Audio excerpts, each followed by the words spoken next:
সরস্বতী পুজোর আগে চলে আসলাম মোহনবাসী রুদ্রপালের শিল্পালয়ে। এখানে দেখতে পাচ্ছ কিন্তু মা সরস্বতীর বেশ কয়েকটা মূর্তি তৈরি করা রয়েছে। এগুলো মাঝারি সাইজের, এর থেকে কিন্তু বড় বড় মূর্তি এখানে তৈরি হয়। তো সেগুলো কিন্তু এই অপোজিট সাইডে কিন্তু রাখা রয়েছে, আর কিছু কিছু মূর্তি কিন্তু ভেতরের দিকে রাখা রয়েছে। এরপরে দেখতে পাচ্ছ এখানে কিন্তু মায়ের মূর্তি তৈরি হয়ে গেছে। ছোটো ছোটো দেখতে পাচ্ছ দুটো সরস্বতী মূর্তি তৈরি করা রয়েছে। এখনও কিন্তু সরস্বতী পুজো অনেক দেরি। আর এখানে কিছু ছাঁচের বেশ কয়েকটা সরস্বতী মূর্তি কিন্তু এখানে রাখা রয়েছে, শুকাতে দেওয়া রয়েছে। আর কোথাও কোথাও চলছে মাটির কাজ, তো কোথাও খড় বাঁধার কাজ চলছে। সেই মতো কিন্তু দেখতে পাচ্ছ এখানে কিন্তু যে বিচুলিগুলো বেঁধে রাখা হয়েছে, এর উপরে কিন্তু মাটির কাজ হবে, তারপরে রং, তারপরে কিন্তু সাজের কাজ, তারপরে মা সরস্বতী এর মূর্তি প্রস্তুত হয়ে যাবে, তারপর রওনা দেবে ভক্তর বাড়ির উদ্দেশ্যে। তো বন্ধুরা চলো আজকের ভিডিও শুরু করা যাক। আজ আমি চলে এসেছি কুমোরটুলিতে।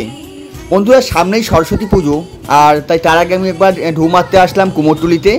এখানে দেখতে পাচ্ছ মোহনবাসী রুদ্রপালের শিল্পালয়। তোমরা সবাই জানো যে মোহনবাসী রুদ্রপাল কিন্তু একজন খুব নাম করা বিখ্যাত মৃৎশিল্পী। তার শিল্পালয় কিন্তু দেখতে পাচ্ছ মা সরস্বতীর মূর্তি তৈরি হচ্ছে। বেশ কয়েকটা খড় বাঁধা রয়েছে, আর কিছু কিছু মূর্তিতে কিন্তু খড়ের ওপর যে হালকা যে মাটির প্রলেপ দেওয়া হয়, এখানে কিন্তু সেই প্রলেপটা দেওয়া রয়েছে। এরপরে ভালো করে যে বেলে মাটির প্রলেপ সেটা দেওয়া হবে, তারপরে সাজের কাজ। আর এইভাবে কিন্তু চলছে প্রস্তুতি। কিছু কিছু শিল্পালয় কিন্তু মূর্তিতে রঙের কাজ শুরু হয়েছে। দেখতে পাচ্ছ মহেন্দ্র স্টুডিও, এখানে কিন্তু একটু অন্যরকম স্টাইলের মা সরস্বতীর মূর্তি তোমরা দেখতে পাবে, যে ত্রিভঙ্গে দাঁড়িয়ে আছে মা সরস্বতী, এরকম মূর্তি তৈরি হচ্ছে।